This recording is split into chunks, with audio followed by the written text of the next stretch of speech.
Hello বন্ধুরা, আপনারা কি সেনাবাহিনীতে আবেদন করেছেন? যদি আবেদন করে থাকেন তাহলে আজকের ভিডিওটি আপনার জন্য। বন্ধুরা, আপনারা যদি সেনাবাহিনীতে আবেদন করে থাকেন তো কোন কোন ভুলের জন্য আপনাকে সেনাবাহিনী থেকে বাদ দেওয়া হবে সেই কারণগুলো নিয়েই আজকের আলোচনা।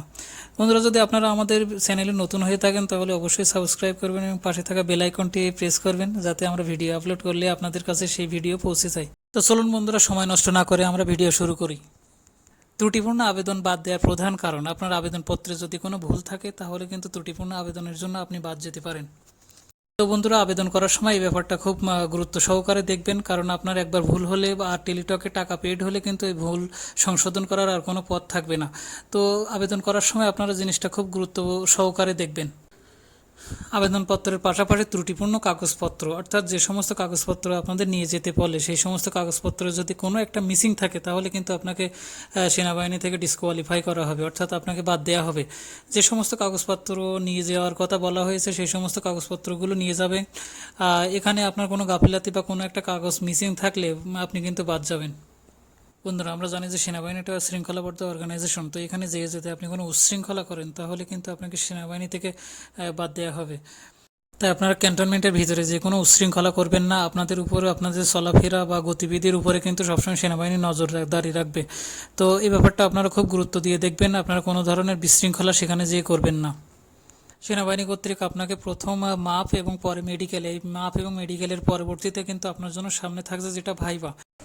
আর বন্ধুরা, ভাইভাই ভালো করতে হলে আপনাকে অবশ্যই ভালো পরিপাটি পোশাক লাগবে। ভাইভা উপযোগী, অর্থাৎ যে ফর্মাল ড্রেস যেটা আছে সেটা আপনাকে নিতেই হবে, কারণ আপনাকে যে কোনো সময় মাপ এবং মেডিকেল দুটোই যদি আপনি উত্তীর্ণ হন তাহলে কিন্তু আপনার জন্য ফাইনালি যেটা থাকছে সেটা ভাইভা। তো ভাইবার জন্য আপনার প্রস্তুতি থাকতে হবে। আপনি যে ভাইভাতে যাবেন, অর্থাৎ আপনার ভাইভা উপযোগী পোশাক নেই বা আপনি টি শার্ট বা যে কোনো পোলো শার্ট, আপনি রাউন্ড গলার গেঞ্জি গায়ে দিয়ে ভাইভাই যাবেন, আপনার সেটা কিন্তু চলবে না। সেনাবাহিনী ভাইভা সম্পর্কে আপনার হয়তো বা ধারণা থাকতে পারে, আবার নাও থাকতে পারে। না থাকলে আমরা জানিয়ে দেবো অবশ্য। ভাইভাই যেতে হবে একটা সাদা পোশাক, প্যান্ট, কালো প্যান্ট পরে, এমন না যে খুব বডি ফিট। তো স্বাভাবিকভাবে যেমন হলে আপনার ভদ্রতা বোঝায় তেমন একটা পোশাক আপনাকে পরিধান করতে হবে। এভাবে আপনার ভাইভায় উপস্থিত হতে হবে। বন্ধুরা, সামনে যেটা থাকবে সেটা হচ্ছে ভাইবার প্রশ্ন, অর্থাৎ আপনি ভাইবা পরীক্ষা দিচ্ছেন, ভাইভাই প্রশ্ন আপনার জানা নেই। তো জানা না থাকলে আমরা অনেক সময় এমন করি যে অনেক বেশি কথা বলি বা আমরা হার মানতে প্রস্তুত থাকি না। আর সেনাবাহিনীতে এটা চলে না। আপনি যদি না জানেন তাহলে সরাসরি বলতে হবে যে আমার স্যার জানা নেই ব্যাপারটা। আপনি যদি অযথা কথা বাড়ান বা কথা কাটাকাটি করেন তো এখান থেকে কিন্তু আপনার ডিসকোয়ালিফাই করা হতে পারে।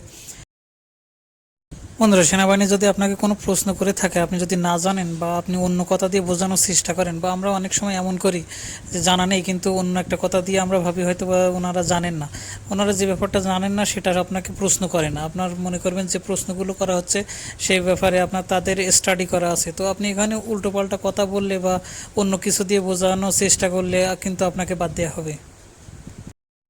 বন্ধুরা, আমাদের একটাই উদ্দেশ্য আপনাদের যোগ্য করে তোলা এবং বাংলাদেশ সেনাবাহিনীতে আপনারা যেন যোগ্যবান হয়ে কাজ করতে পারেন। আর কাজ করতে পারলেই আমাদের সার্থকতা। বন্ধুরা, এরকম ধরনের ইনফরমেটিভ ভিডিও পেতে আপনারা অবশ্যই আমাদের চ্যানেলটিকে সাবস্ক্রাইব করবেন। তো নেক্সট ভিডিও আসা অবধি আপনারা সবাই ভালো থাকুন, সুস্থ থাকুন, এটাই আমাদের কাম্য। ধন্যবাদ সবাইকে।